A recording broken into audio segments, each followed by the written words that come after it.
I'm Albert Straus, founder and executive chair of Straus Family Creamery, and we're listening to Ingredient Insiders. This is Ingredient Insiders, and I'm Andrea Parkins. On each episode of Ingredient Insiders, we talk to chefs and authors about their favorite ingredients. We then speak to the producer of that ingredient to learn its history, how it's made, and why chefs love to use it in their kitchens. On this extra special California Milk Advisory Board sponsored episode, John and I are speaking with the founder and CEO of Straus Family Creamery, Albert Straus. Albert is an incredible human. He is doing such good things for California dairy. This is something that, you're talking 100 years ago, there were hundreds of dairy farms in California, and today there's under 20. Albert Straus is really at the pinnacle of organic dairy in California. He is working on ways to feed cows seaweed in order to reduce emissions. He is working on ways to take their waste and generate energy for homes surrounding their farm. So I cannot wait for everyone to hear this incredible conversation with Albert, talking all about organic dairy with Albert Straus. This episode is in partnership with The Chef's Warehouse and produced by Gotham Production Studios in New York City. All right. Good morning, Andrea. Good morning, John. How are you? Good morning, Wonderful. Albert. Good morning. We are in sunny Petaluma, California on this beautiful morning. Mm-hmm. And we are here with Albert Straus, who is the founder and executive chair of Straus Organic Dairy. Straus Family Creamery. Straus Family Creamery. Dairy I was royalty close. is Dairy sitting here, royalty. John. I don't know about that. I know, yes. Even being a New Yorker or an East Coaster, the Straus brand definitely had strong reputation. Let's put it that brand way, recognition on the East Coast. And I think that was a result of chefs like Thomas Keller and other really well-known chefs out in California that were either mentioning the products in his books or on menus, or maybe Alice Waters. But there was very strong brand recognition for these products. And as a matter of fact, last night for dinner, tell us what we had for dinner last night, Andrea. What were the components of that dinner? That include Straus? Yes. Okay. Well, I feel like we've used 3 Straus products in the last 48 hours of meal prep and making. Yeah. So on the first night, we made dressing using the Straus sour cream. We made an for amazing our salad. blue cheese dressing. We had wedge salads. Yep. Then we had Allen Brothers steaks brought in, and we used your butter to baste the steaks. Yeah. Wow. Yesterday, we used the butter for the halibut that you made. That's right. And then we finished it off with Straus vanilla bean ice cream on top of poached pears. That we picked up at the Marin County Farmers So, Market. And I also we're big used fans. Straus half and half in coffee. You did. Yes. See? When we're here, we really like to put ourselves. And then Andrea promised me after we do this show that she's going to take me out for soft serve ice cream. No, we're going to milk a cow. Oh, okay. And then get the ice cream. And then get the ice cream. One of those, Something. We want to check off all the boxes. Yeah, okay. But I guess tell us a little bit about the history of Straus. Sure. So thank you for Yeah. inviting me to do Thanks this. for having us Yeah, here. this is amazing. Appreciate it. So my father started our dairy farm in 1941, and my parents were both immigrants from Europe.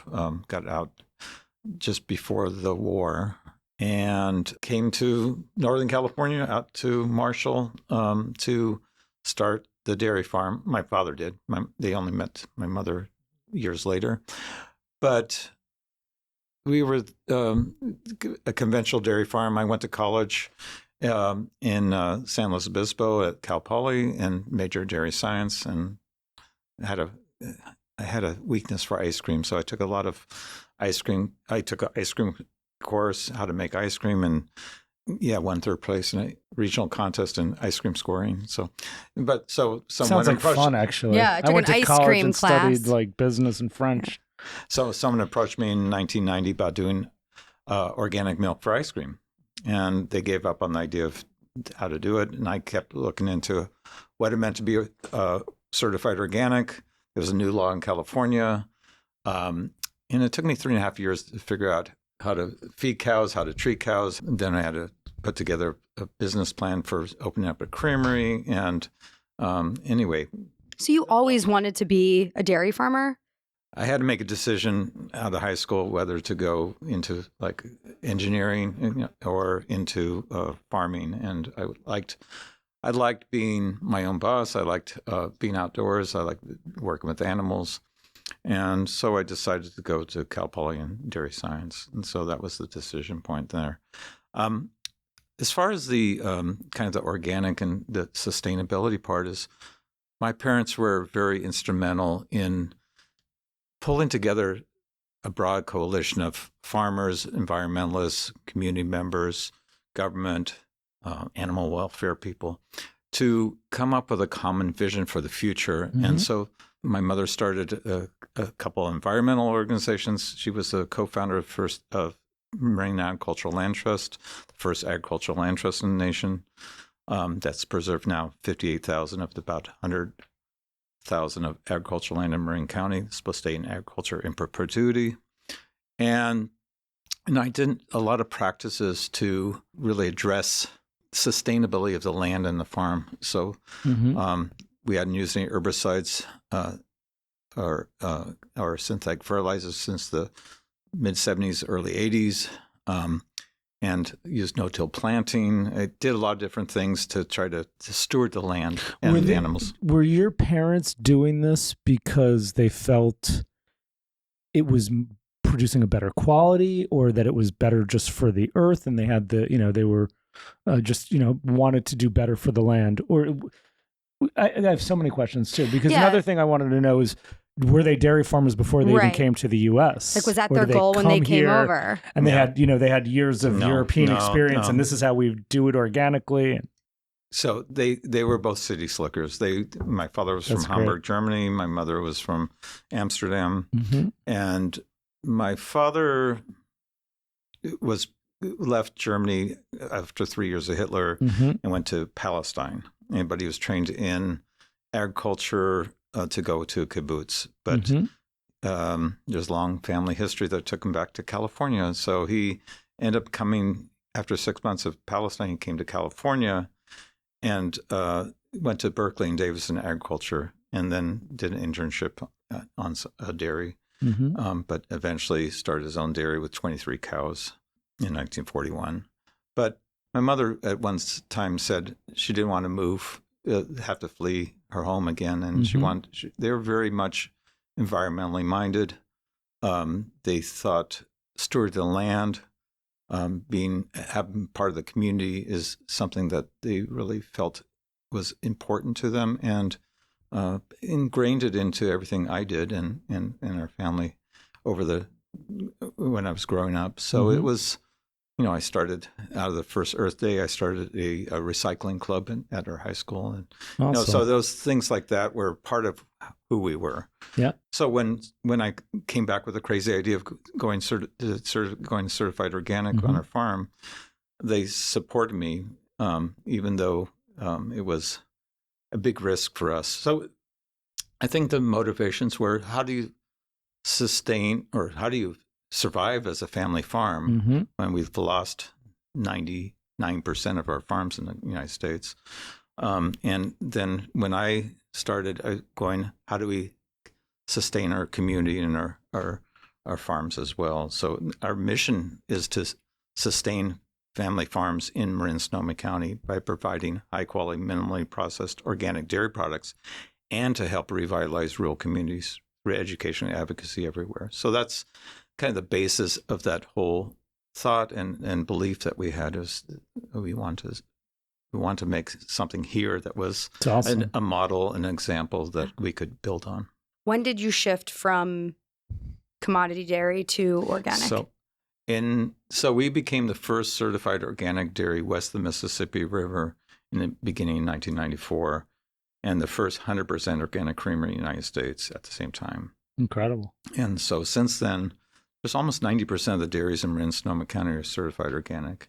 We have 13 dairies at this time supplying Straus Family Creamery. So 13 farmers. 13. And farms. Soon to be 14. That's amazing. It is.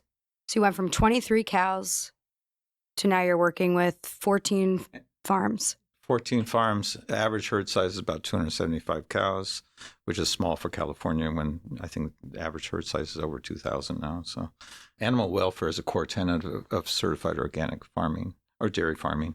So cows have to be on pasture. They have to have access to outdoors and cannot be confined unless it's soil health, animal welfare, or water quality or issues. So those are some of the main tenets of it. It's awesome. You were way ahead of the curve as far as going organic.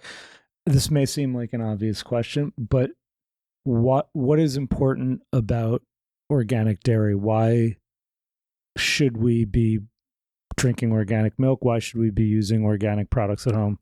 I know, to me, it's an obvious No, I think it's a great question. What are the differentiators? Yeah, compared to the conventional, traditional. Well, I think that what we do for organic is basis of organic farming is to build soil, have healthy crops, animal welfare, as I said, is a core tenet, and it's without herbicides, pesticides, synthetic fertilizers, antibiotics, or hormones in cows. So when you convert to organic farming, dairy farming, you have to have the land has to be free of synthetic fertilizers and pesticides for at least 3 years. And then cows have to go through a 1-year transition of all organic feeds, and no hormones or antibiotics are allowed. So it's like, and once you're certified, everything has to be raised organically. Yeah. So if a cow gets sick, it gets pulled from the herd? Well, prevention is 99% of the cure. Okay. So vaccines are allowed. And we try to keep on top of herd health. And so animal husbandry is essential to that. And so that I feel that it's a learning curve because a lot of conventional farms use these antibiotics and hormones as a crutch almost. Mm-hmm. And so how do you learn to do this without those? Yeah, the antibiotics shouldn't make up for, poor, I don't want to use the word poor, but, not as good soil or feed or how you're treating the animal. The realization that antibiotics and hormones actually go through the milk into people.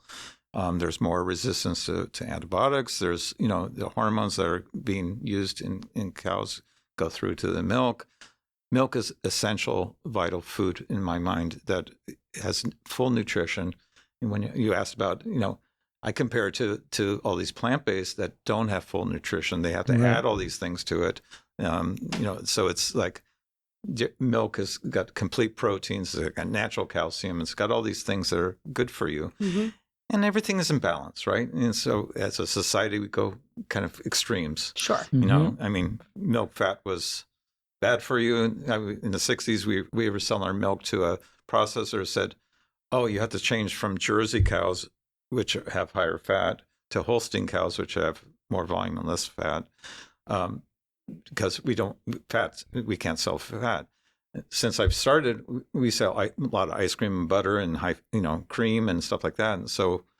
And then about a decade ago, there was milk fat is all of a sudden good for you again. Right. So we don't change incrementally as a society; we change full bore. So everybody's drinking, eating more high-fat products, yet cows don't produce that. So we try to balance that. And so there's a whole kind of... all those trends. I remember my mom used to buy skim milk back in the early 80s, late 70s. Was it blue? Oh, I don't know. So Just yucky, was so Actually, bad it's interesting. tasting. I didn't like it. When most skim milk or non-fat milk is... You see it on the shelf. A lot of the time, it's blue. Right. Ours isn't blue. Blue. It's, I think it's because it doesn't have as much solids. Yeah. So it's interesting that things get bad reputations. Yeah. Are skim milk still a thing? I think not as much. Not so much, but I think it's more like the health conscious. Probably. I feel like I when I'm at Starbucks, I tend to hear like, "Oh, the skim latte." Yeah. But I think the organic thing, obviously, the things you mentioned. Personal health, something that's better for you, for us as humans, the land and the soil and the environment benefits from organic farming. Mm-hmm. And another thing that organics really came into my life too is when we had kids. Like, you want to feed your child or your baby organically, and you're going to spare no expense. And I think that's another thing where like organics really with families became a bigger and bigger thing over the years. Yeah, because you want your kids to be able to fight illness and not have to, go to the doctor and have all these additives in there. I think it's a huge conversation. And I know for me, like I've been sick, get put on an antibiotic and then it doesn't work. And they're like, I have to switch it. And I'm like, wow, like we are really like this world has resistance to antibiotics. Okay. And I do think that a lot of it comes from the food that we consume. Yeah. So, but I think you're absolutely right, John. I agree. Yeah. But you brought up a really good point, plant-based. How has that affected your business? Plant-based is, for me, it's interesting because I see the cycles. If it doesn't taste, we put out a full nutrition ice cream.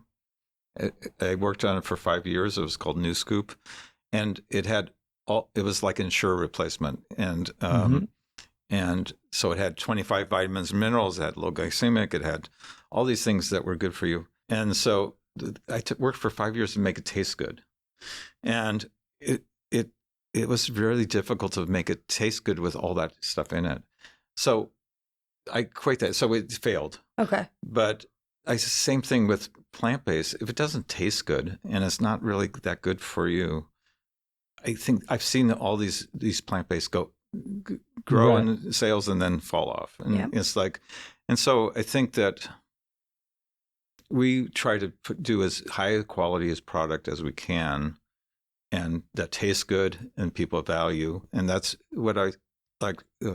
Someone who worked, our past president said, we produce a quart of yogurt with the highest qualities. People are supporting our mission. We fund our mission through our quality in our products. Yeah.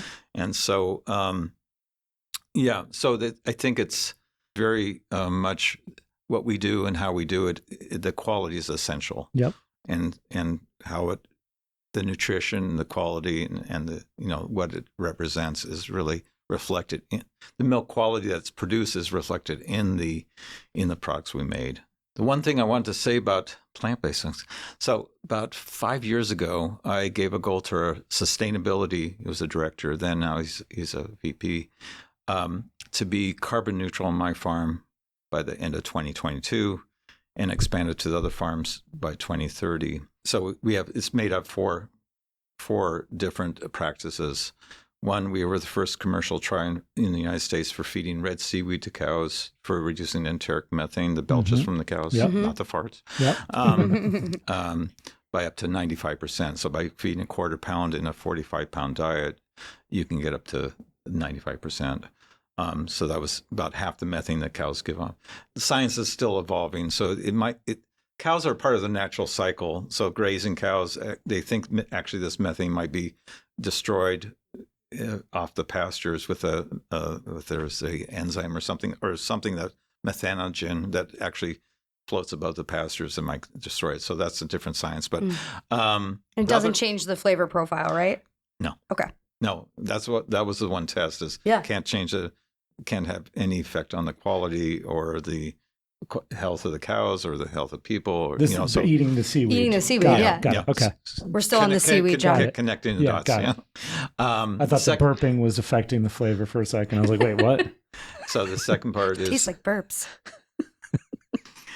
The second part of it is that the other half of methane emitted by the manure from the cows. And so for the last 20 years, we've had to have lagoons to capture all the manure when the cows are being fed or being milked to protect water quality. But those lagoons are anaerobic. They give off methane gas. So for the last 20 years, I've had a cover over the lagoon, and we use that methane that comes off it as a fuel to produce all electricity for the farm. Amazing. And so that's the other half. So we've been able, just between those two practices, we'll have an 80 to 90% reduction of methane emissions from our farm. In California, we have a law to reduce our methane emissions by 40% by 2030 over 2013 levels.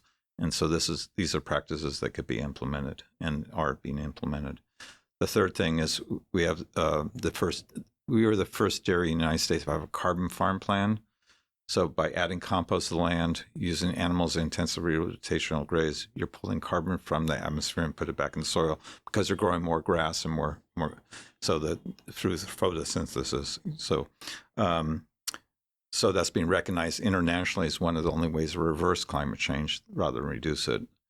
And it makes us more resilient to drought because we're increasing the organic matter in the soil, which holds more moisture. So actually during the 1,200-year drought I had better pasture production and was able to harvest more crops off of it than that I can get. And then the fourth thing is that I've been trying to get off fossil fuels. So I've been driving an electric car for over 20 years. And 8 years ago, I converted our truck that feeds the cow to fully electric with the idea that the cows are powering the truck that feeds them. And then 3 years ago, I converted a John Deere loader to electric as well. So the idea of getting off fossil fuels. So between all those practices, the milk coming from our farm and from the network will have an equal or lower carbon footprint than any plant-based dairy alternative. That's amazing. That's really incredible. incredible steps being taken beyond just being organic to have those measures of sustainability. And then, another thing that you hear a lot about too is with especially like almond milk, where the amount of water needed, correct me if I'm wrong, to like grow almond trees is crazy. Yeah. And doesn't necessarily make it a better option for anybody versus dairy. Do you want to speak a little bit to that? I mean, is that accurate? Well, I don't know about almonds as much, but I know what cows. So I during the drought, I have a meter on our water. So our cows use 25 gallons per cow per day and produce about 6 gallons of milk. And so I put a sign at the farmers market that's what our cows use, and people use 80 to 100 gallons per person. Amazing. And what do they produce? Yeah. So, Hot air. but it was kind of put in perspective, and then I've actually been able to get our houses down to 30 gallons per person. So by just doing efficiencies. So I think that how we treat water, we've always had water as a precious resource where I am because there's no water, and so I think us having a different mindset of how do we approach water usage in the state, in this country, is essential. Yeah. Cows have an important role. They mitigate against wildfires because they graze these hills that otherwise have tall grass, dry grass that causes wildfires every year that we don't have. I put a proposal into the Biden administration and to the counties to use livestock that doesn't cost taxpayer money because they pay for renting the land to mitigate against wildfires. So it's and they're part of it, producing high quality food for our communities as well when we're importing most of our food now. Very awesome. I'd love to talk about the 13, soon to be 14 families that you now are part of Straus Organic. Obviously, when the business started, it was just your own herd, I imagine. And then as the need and the demand grew, you worked with other families to procure the milk. Talk to us about that process and like, how do you choose who you work with and how long have you been working with some of those families? Well, so the second organic dairy in California was the Straus family that started with, they converted a defunct dairy back up and started building because they didn't want to put all their eggs in one basket because they felt it was a risky new thing, so it's like farmers are cautious and a little bit conservative when it comes to these things. Costs and low return potential. Yeah. Yep. In 1940, we had 4.6 million dairy farms in the United States. We have less than 26,000 today. And last year, 4.6 million dairy farms in 1940. It was like everybody had a couple cows in the backyard kind of thing. Yeah. I mean, And that was a farm? Well, it's farm milk. Yeah. They're producing milk. And so they were diverse farms, right? Sure. And how many are there now? Less than 26,000. That's and crazy. So last year was the first year ever that 65% of the cows were on over 1,000 cow dairies. So 1,000 cows in one farm. Yeah. So as I said, our average herd size is 275 cows. And so the farmers went to certified organic because of economics.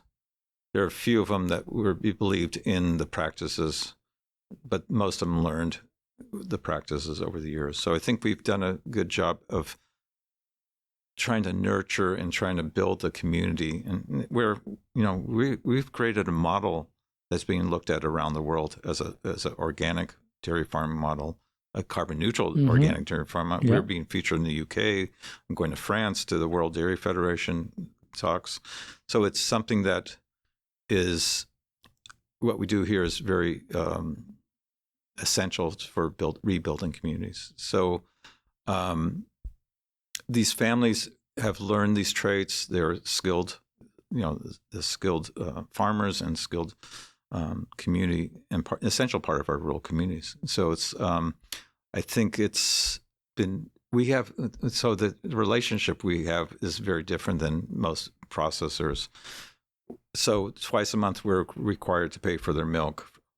So some from management goes out. Today's is one of those days, goes and hand delivers it. So to build relationships and understand of what farming, because most of us didn't grow up on farms.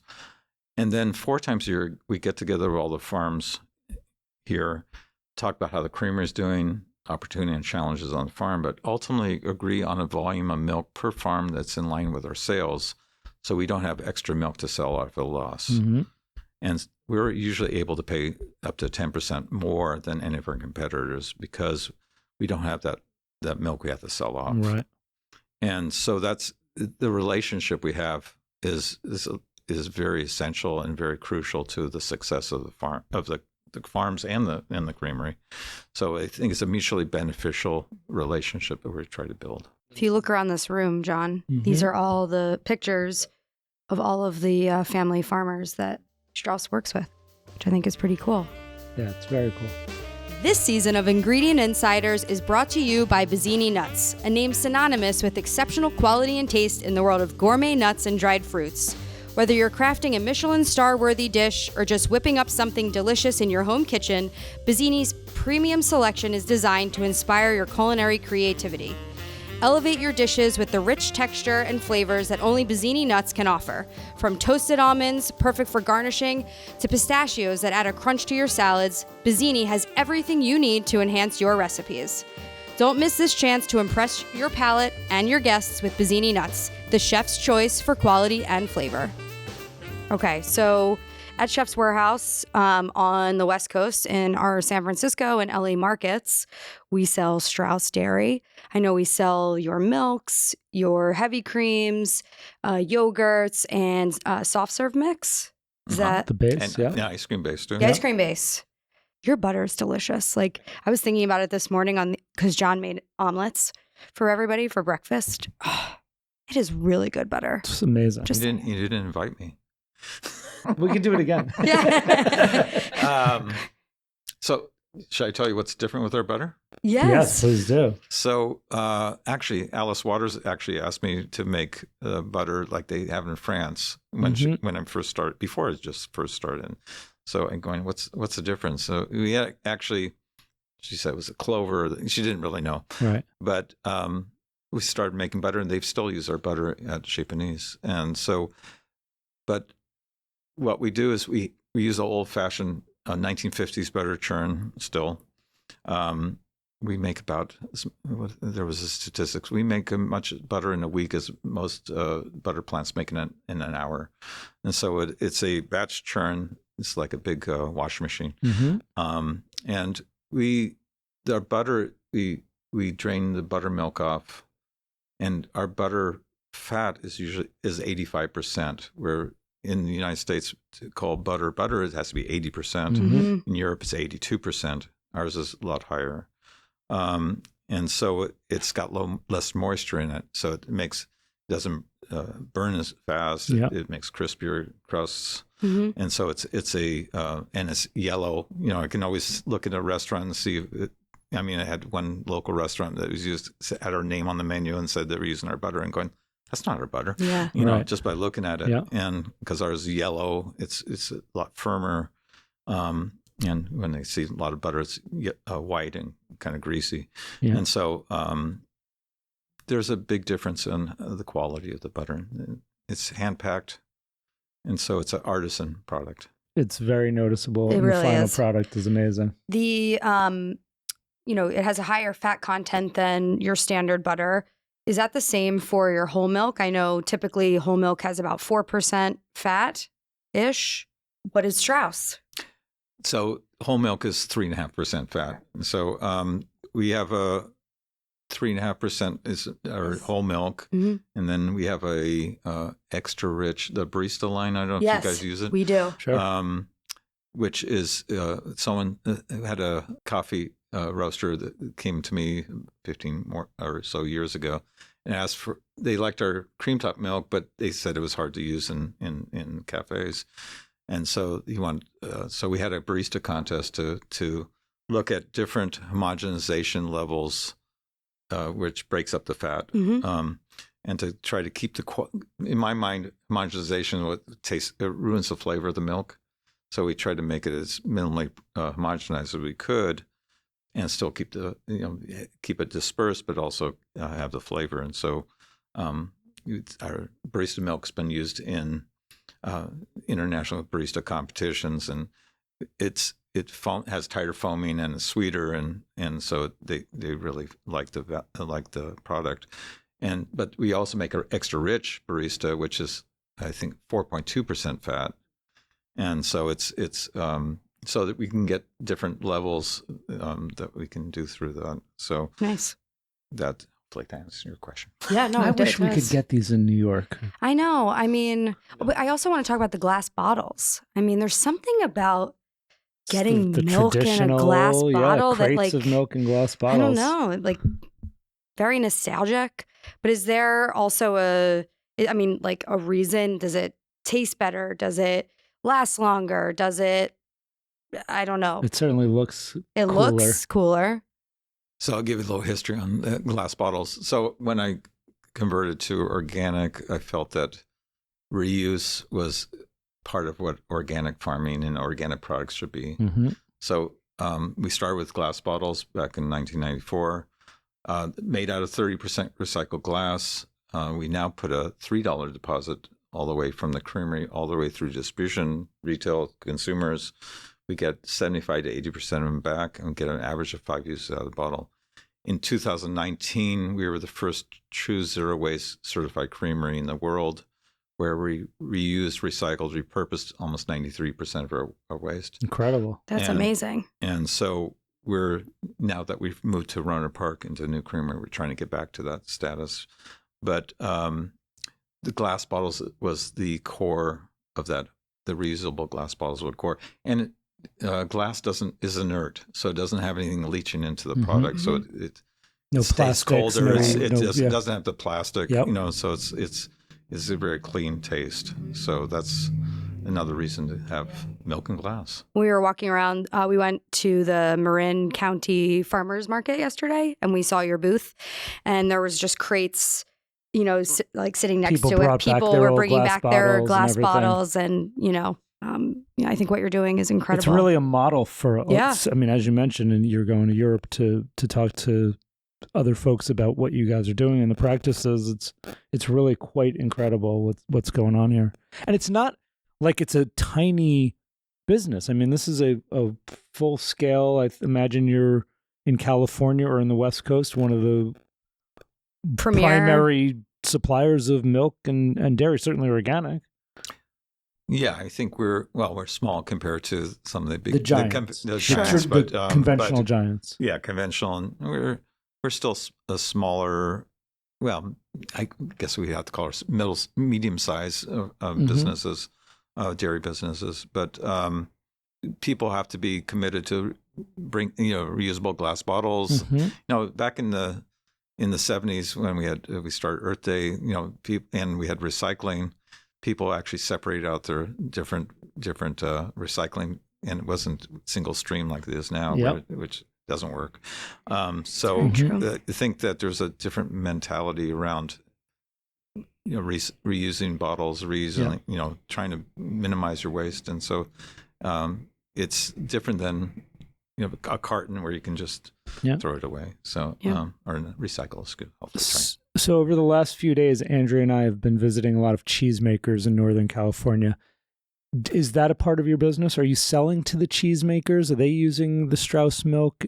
Is that part of the raw materials in some of the cheese? So Sue Conley and Peg Smith of Cowgirl Creamery helped me. Sue helped me start the creamery, and we're very good friends. And so we used to supply all the milk to Cowgirl Creamery until a couple of years ago.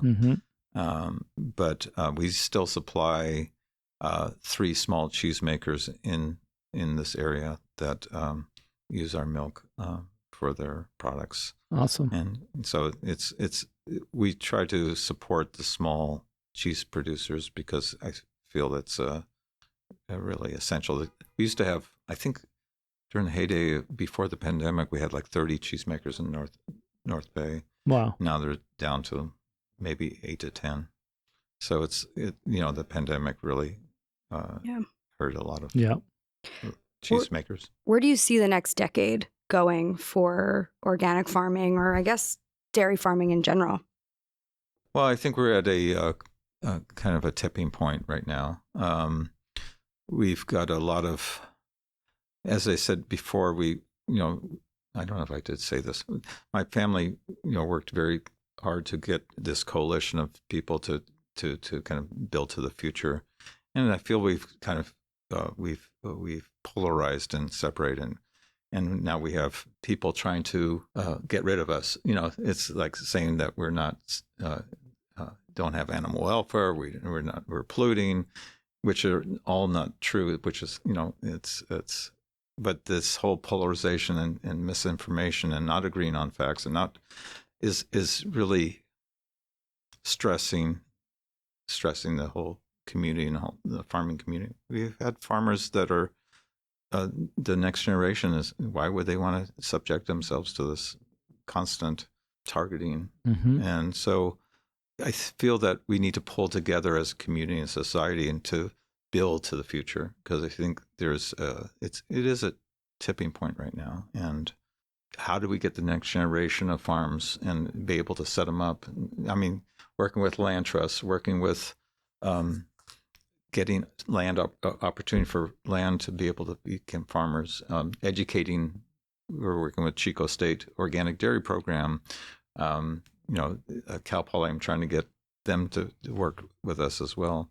But the next generation, it's essential that we start building and nurturing the next generation and be able to maintain what we're doing and grow it again. So I think it's all us working together to try to make this happen. So we talked about some of the products that we're stocking at CW, but what are the top sellers? Yeah.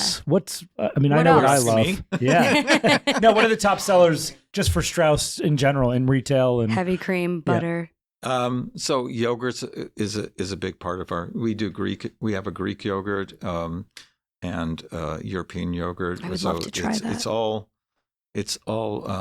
so a lot of yogurt's cup set, so they heat it up and put it into a plastic cup and then add the cultures and incubate it warm. I didn't want to do that. So we incubate in a stainless tank, then cool it before it goes into the plastic cup. What's the benefit of that? Well, again, I didn't like to volatilize plastic or get any kind of flavors, but also it's unique because our European yogurt it's kind of a pourable yogurt, and it has more solids in it than other yogurts. So actually, when you stir it, it's thicker than when you stir a cup set, it's thinner than ours, and ours is thicker. The Greek yogurts are European yogurt, just condensed, and it has higher protein because you're pulling the lactose, the sugar, out of it, and so it's a very creamy, rich flavor. And it's grown a lot. And so there's no lactose in it? It's a lot lower in Okay. lactose. So what would be easier for digestion? Theoretically, yes. Yeah. Good to know. Actually, chocolate milk's lactose free too. Are you, What? Wait, why is chocolate milk lactose 'Cause free? So years ago we had a lactose-free milk. You ever had it? Like I haven't had your. I don't know Not- if I've not had No, yours, but I've had anybody. like Oh yeah, I have. yeah, like What does lactose it free. taste like? It tastes Water. sweet, Like, right? Sweet Yeah. water. Sweet, right? So they're supplementing. So I'm going, this is like sweet milk. So it didn't work. So when I wanted the chocolate milk, I wanted it to taste like melted ice cream. Yeah. But also, what you do is to make lactose free, you add an enzyme to it that converts the lactose into glucose and galactose, Mm-hmm. and so which is sweet. Mm-hmm. And so our chocolate milk's 38% less sugar and lactose free at the same I think you time. made my day. I know. Let's go get some I'm chocolate gonna milk, definitely John. chug one of All those right. glass. I saw them. Totally. Saw them at the marquee yesterday. We can Yeah. do milk So, mustache. yeah. So that was one thing. But anyway, we were talking about the yogurts, and then we also just came out with a kefir this year, a blueberry and a plain, but those are in glass. And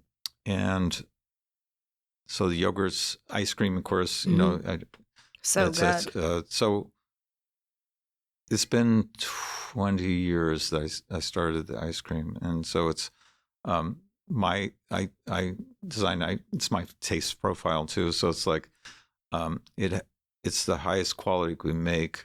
It doesn't have any stabilizers. It uses egg yolk as a emulsifier or stabilizer, excuse me, and then it's just simple ingredients: milk, egg yolks, sugar, and flavor. Do you have a favorite flavor of ice cream? I'm really like chocolates, you know. So it's you know, I'm eating less than I used to, but you know, I used to eat quite a bit of ice cream, but you have to eat a little bit less. But I still eat it every day. That's every day. All right, that's So pretty instead good. of twice a day, it's now once a day. Got it. Well, He's sometimes. really come back. Right. Well, this has been really so wonderful. It's an incredible story, not just of a family business, but really the sustainability piece and what you've done and continue to do is really incredible. And I loved hearing about the vision for the future. I mean, really awesome stuff. Absolutely. If you're a chef listening and you want to purchase these products, please pick up the phone immediately and call your Chef's Warehouse sales rep or log into your app and you can place your order at chefswarehouse.com. And of course, for everybody listening that buys at retail, Yep. Whole Foods, is there anywhere you can't find these products on the West Coast? It's pretty much, I've seen them in every market I've been to.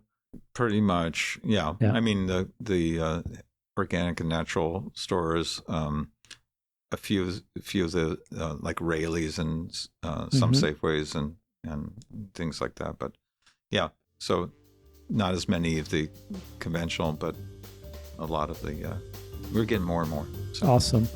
Straus Creamery, Albert Straus, thank you so much. Thank you so What a much. pleasure. Appreciate it. Thanks. Thanks for listening to this episode of Ingredient Insiders. Follow us on Instagram at Ingredient Insiders. You can find the products we discussed on today's episode at chefswarehouse.com or at your favorite specialty retailer.